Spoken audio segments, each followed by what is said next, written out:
Hi, my name is Lauren Fitzpatrick. I am the owner and runner of Lauren's Catering. And, I've been running this business since I started it about 5 years ago. I got the inspiration from when I had worked at a catering company when I was in high school. It was a really great learning opportunity. I learned a lot, and it is what overall inspired me to start my own company. I'm just going to kind of walk you through some of the stuff that you'll be doing on a day-to-day basis during this very basic training. The main idea of your job here starting out will just be setting up the tables. It's really important for us to have a very visually pleasing table, and so it's set up in a very specific way that'll actually take a little bit of time. So I'm going to start off by showing you how to roll napkins the way that we like to.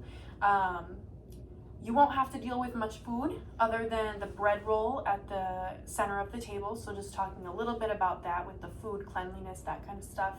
And then the way that we'll set up the table with the chairs, because there's also a specific way that we do that. So the first thing that I'm going to start by once again showing you is how to roll a napkin. Now, if you think about it, we do weddings, funerals, showers of so many different customers and people, and sometimes you'll have over 500 people at a party. So you're gonna have to roll over 500 napkins for these people. So it's a good way to start, get good at it. Start with a napkin, put the knife down first and then the fork right on top. And then you take this side from the left, fold it over, and then fold the bottom up, and then roll it. And it's important to do this as tight as you can, because when it's being transported from different areas, from where you're rolling it to the table, it will possibly get messed up, and it's just the best way is to do it as tight as you can. And I'll show you once again one more time and then I also brought some extras so that you guys could try with the knife and then the fork on top at the top half of the napkin. Fold it up, fold the side, fold it up, and then roll. And another really important reason as to why we do this is because a study was actually done by Social Tables, and they found that when the cutlery is wrapped up like this, there's actually a better chance of it not falling on the ground, making a huge noise before the meal starts. And once again, it looks nicer and it's more, once again, sanitary then. So I'll give you guys each a napkin and then a fork and knife, and you are able to then try this. And we kind of have you do this at all different times, just so that, whenever you're free, we'll just say, hey, can you go grab a couple napkins for us? Good. Yeah. Good.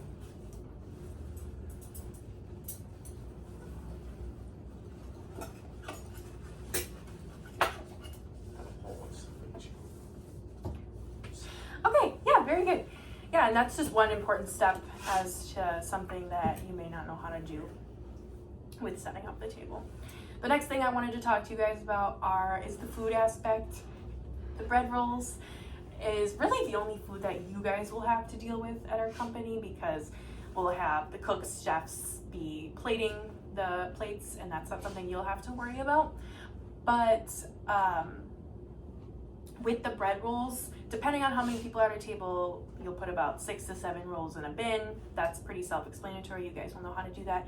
But one important thing that we'll also do is put a clear wrap over the bread, and you'll want to do that a pretty heavy, great amount, very tightly, because usually the bread will be kind of pre-packaged, maybe the night before or the morning of, and because it would be then sitting out, you don't want it to get stale. So that will just be then right at the center of the table. And that's really the only food that you'll have to deal with. And then one other important thing about that is once the bread is set out at the table, we cannot reset it out at another table.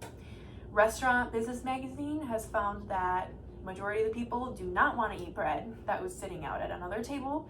So one way that we can kind of get around this in a very clean way is we can either have you guys as employees, you're welcome to take some of the leftovers, or we will cut it up and make croutons, and that's just a way to not waste all the food that will be extra, because typically there is extra. And then the last thing I kind of want to talk to you about, the way that the table's set up. We typically do circle tables. It is more just pleasing to the eye, better flow of people walking around when people are, greeting each other. And we'll have some kind of water pitcher and then centerpiece in the middle. And Huss Furniture did some research as to why circular tables are more popular, and they found that just with the direct flow of traffic, and it's more pleasing to the eye so that the eye can really orbit around the table. And then the way we set up our chairs here is I'll kind of show you. We don't want them pushed in when people walk in. We want them a little bit more out so that the end of the table, or the end of the chair, right here, meets the end of the table. And when we're setting them up, depending on how many people are at a table, you'll want to start with 2 directly in front of each other, and then the 2 on this side, and then you can fill in the ones on the sides so that it is more even and evens everything out. So after explaining the napkins, the bread, the chairs, how they're laid out, I think everything else with setting up is something that you guys have probably done before, so not something I have to explain. Are there any questions you guys have? What about if it is a rectangular table? Yeah, so typically we try and steer away from that, but as always, there's certain things that may have to be rectangular tables. It'll typically be the same. Sometimes the centerpiece, there may not be a centerpiece, or it'll be kind of at the very top of the table and not more so in the middle, because that would be kind of hard. And then sometimes you won't have being all around, might just be kind of a one-sided table, and that's typically how everything is more so laid out if we do have a rectangular, but we try to limit those just because the circular ones are better for our parties. Anything else to ask?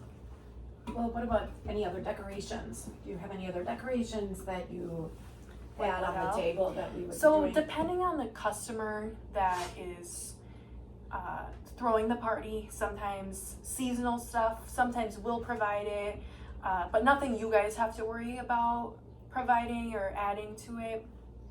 It's more so just everything that we'll provide, or the customers. If it's seasonal, different flowers, sometimes weddings, they'll have, whatever, but nothing you guys have to worry about for that. So anything else? No? Well, it was great getting to talk to you guys today about this. I'm really thankful that you guys have applied and welcome you to the team. So thank you. Thank you. Thank you. You're welcome.